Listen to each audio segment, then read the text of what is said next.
सरस्वती व्यासं ततो जयमुदीरये। मूकं करोति वाचालं पंगुलं लङ्घयते यत्कृपातमहं वन्दे परमानन्दमाधवो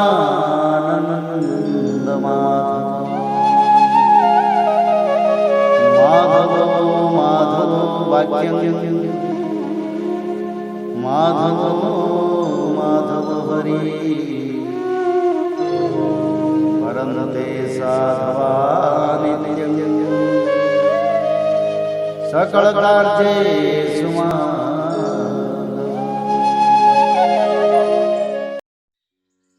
श्रीमद् भागवत महापुराण चतुर्थ स्कंध अथेकादशो अध्याय। स्वयंभू मनु का ध्रुव जी को युद्ध बंद करने के लिए समझाना।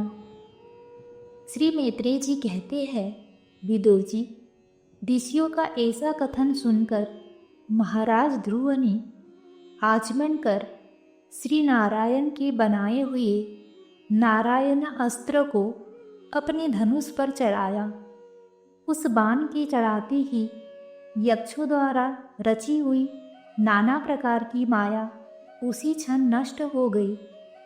जिस प्रकार ज्ञान का उदय होने पर अविद्या आदि कलेश नष्ट हो जाते हैं, ऋषिवर नारायण के द्वारा आविष्कृत उस अस्त्र को धनुष पर चढ़ाते ही उससे राजहंस के से पक्ष और सोने के फल वाले बड़े तीखे बाण निकले। और जिस प्रकार मयूर के कारव करते वन में घुस जाते हैं, उसी प्रकार भयानक साय साय शब्द करते हुए वे शत्रु की सेना में घुस गए। उन तीखी धार वाले बाणों ने शत्रुओं को बेचैन कर दिया। तब उस रणांगन में अनेकों यक्षों ने अत्यंत कुपित होकर अपने अस्त्र शस्त्र संभाले और जिस प्रकार गरुड़ के छेड़ने से बड़े बड़े सर्प फन उठाकर उनकी ओर दौड़ते हैं, उसी प्रकार वे इधर उधर से ध्रुव जी पर टूट पड़े। उन्हें सामने आते देख ध्रुव जी ने अपने बाणों द्वारा उनकी भुजाएं, जांघें, कंधे और उदर आदि अंग प्रत्यंगों को छीन भीन कर उन्हें उस सर्वश्रेष्ठ लोक सत्यलोक में भेज दिया। उसमें ऊर्ध्वरेता मुनिगण सूर्यमंडल का भेदन करके जाते हैं। जब उनके पितामह स्वयंभू मनु ने देखा कि विचित्र रथ पर चढ़े हुए ध्रुव अनेकों निरपराध यक्षों को मार रहे हैं, तो उन्हें उन पर बहुत दया आई। वे बहुत से ऋषियों को साथ लेकर वहां आए और अपने पौत्र ध्रुव को समझाने लगे। मनु जी ने कहा, बेटा बस बस, अधिक क्रोध करना ठीक नहीं। यह पापी नरक का द्वार है। इसी के वशीभूत होकर तुमने इन निरपराध यक्षों का वध किया है। तात, तुम जो निर्दोष यक्षों के संहार पर उतर रहे हो, यह हमारे कुल के योग्य कर्म नहीं है।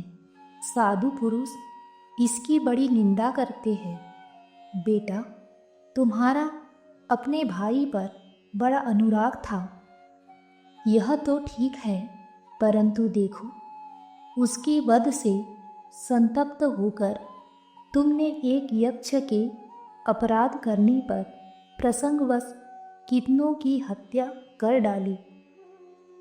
इस जड़ शरीर को ही आत्मा मानकर इसके लिए पशुओं की भांति प्राणियों की हिंसा करना, यह भगवत सेवी साधुजनों का मार्ग नहीं है। प्रभु की आराधना करना बड़ा कठिन है, परंतु तुमने तो लड़कपन में ही संपूर्ण भूतों के आश्रय स्थान श्री हरि की सर्वभूतात्म भाव से आराधना करके उनका परम पद प्राप्त कर लिया है। तुम्हें तो प्रभु भी अपना प्रिय भक्त समझते हैं तथा भक्तजन भी तुम्हारा आदर करते हैं। तुम साधुजनों के पथ प्रदर्शक हो, फिर भी तुमने ऐसा निंदनीय कर्म कैसे किया? सर्वात्मा श्री हरि तो अपने से बड़े पुरुषों के प्रति सहनशीलता, छोटों के प्रति दया, बराबर वालों के साथ मित्रता और समस्त जीवों के साथ समता का बर्ताव करने से ही प्रसन्न होते हैं। और प्रभु के प्रसन्न हो जाने पर पुरुष प्राकृत गुण एवं उनके कार्य रूप लिंग शरीर से छूटकर परमानंद स्वरूप ब्रह्म पद प्राप्त कर लेता है। बेटा ध्रुव, देहादि के रूप में परिणत हुए पंचभूतों से स्त्री पुरुष का आविर्भाव होता है और फिर उनके पारस्परिक समागम से दूसरे स्त्री पुरुष उत्पन्न होते हैं।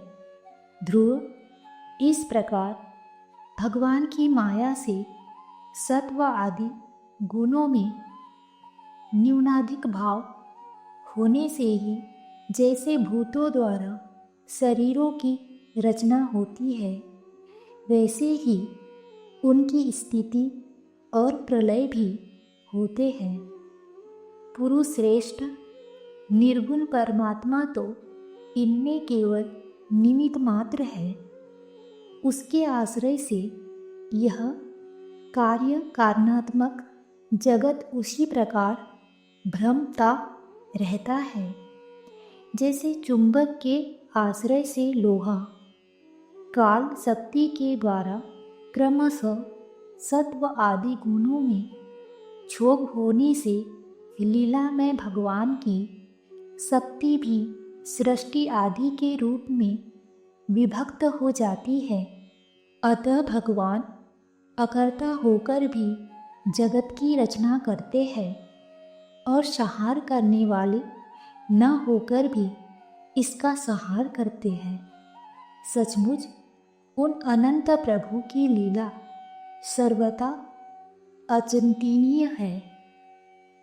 ध्रुव, वे काल स्वरूप अव्यय परमात्मा ही स्वयं अंतरहित होकर भी जगत का अंत करने वाले हैं तथा अनादि होकर भी सबके आदि करता है। वे ही एक जीव से दूसरे जीव को उत्पन्न कर संसार की सृष्टि करते हैं तथा मृत्यु के द्वारा मारने वालों को भी मरवा कर उसका संहार करते हैं। वे काल भगवान संपूर्ण सृष्टि में समान रूप से अनुप्रविष्ट है। उनका न तो कोई मित्र पक्ष है और न शत्रु पक्ष। जैसे वायु के चलने पर धूल उसके साथ साथ उड़ती है, उसी प्रकार समस्त जीव अपने अपने कर्मों के अधीन होकर काल की गति का अनुसरण करते हैं। अपने अपने कर्मानुसार सुख दुखादि फल भोगते हैं। सर्वसमर्थ श्री हरि कर्म बंधन में बंधे हुए जीव की आयु की वृद्धि और क्षय का विधान करते हैं, परंतु वे स्वयं इन दोनों से रहित और अपने स्वरूप में स्थित है। राजन, इन परमात्मा को ही मीमांस, क्लोभ, कर्म, चावार्क स्वभाव, वैशेषिक, मतावलंबी, काल, ज्योतिषी, दैव और कामशास्त्री काम कहते हैं। वे किसी भी इंद्रिय या प्रमाण के विषय नहीं है। महदादि अनेक शक्तियाँ भी उन्हीं से प्रकट हुई है। वे क्या करना चाहते हैं इस बात को भी संसार में कोई नहीं जानता। फिर अपने मूल कारण उन प्रभु को तो जान ही कौन सकता है।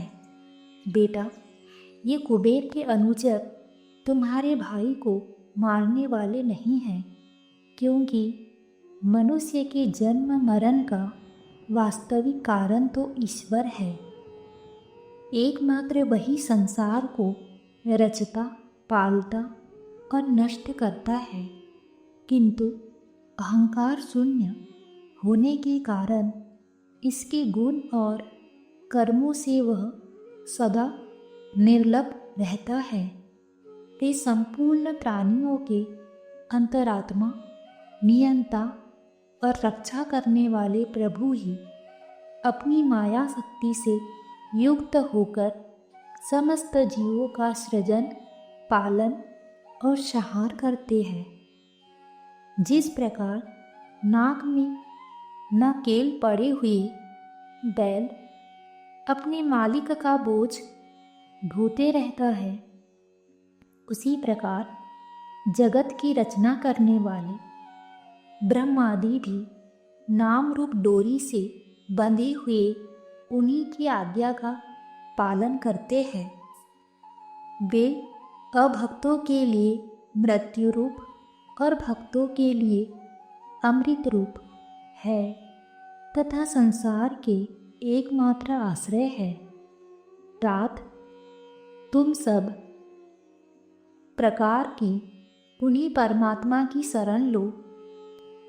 तुम 5 वर्ष की ही अवस्था में अपनी सौतेली माता के वाग्बाणों से मर्माहत होकर माँ की गोद छोड़कर वन को चले गए थे। वहाँ तपस्या द्वारा जिन हृषिकेश भगवान की आराधना करके तुमने त्रिलोकी से ऊपर ध्रुव पद प्राप्त किया है, और जो तुम्हारे बैरभावहीन सरल हृदय में वात्सल्यवश विशेष रूप से विराजमान हुए थे, उन निर्गुण, अद्वितीय, अविनाशी और नित्य मुक्त परमात्मा को आध्यात्म दृष्टि से अपने अंतःकरण में ढूंढो। उनमें यह भेदभाव में प्रपंच न होने पर भी प्रतीत हो रहा है। ऐसा करने से सर्वशक्ति संपन्न परमानंद स्वरूप सर्व अंतर्यामी भगवान अनंत में तुम्हारी सुदृढ़ भक्ति होगी, और उसके प्रभाव से तुम मैं मेरेपन के रूप में दृढ़ हुई अविद्या की गांठ को काट डालोगे। राजन, जिस प्रकार औषधि से रोग शांत किया जाता है, उसी प्रकार मैंने तुम्हें जो कुछ उपदेश दिया है उस पर विचार करके अपने क्रोध को शांत करो। क्रोध कल्याण का मार्ग बड़ा ही विरोधी है। भगवान तुम्हारा मंगल करे। क्रोध के वशीभूत हुए पुरुष से सभी लोगों को बड़ा भय होता है। इसलिए जो बुद्धिमान पुरुष ऐसा चाहता है कि मुझसे किसी भी प्राणी को भय न हो और मुझे भी किसी से भय न हो, उसे क्रोध के वश में कभी न होना चाहिए। तुमने जो यह समझकर कि ये मेरे भाई के मारने वाले हैं, इतने यक्षों का संहार किया है, इससे तुम्हारे द्वारा भगवान शंकर के सखा कुबेर जी का बड़ा अपराध हुआ है। इसीलिए बेटा, जब तक कि महापुरुषों का तेज हमारे कुल को आक्रांत नहीं कर लेता, इसके पहले ही विनम्र भाषण और विनय के द्वारा शीघ्र उन्हें प्रसन्न कर लो। इस प्रकार स्वयंभू मनु ने अपने पौत्र ध्रुव को शिक्षा दी। तब ध्रुव जी ने उन्हें प्रणाम किया। इसके पश्चात वे महर्षियों के सहित अपने लोक को चले गए। इति श्रीमद्भागवते महापुराणे पारमहंस्यां संहितायां चतुर्थस्कन्धे एकादशो अध्यायः।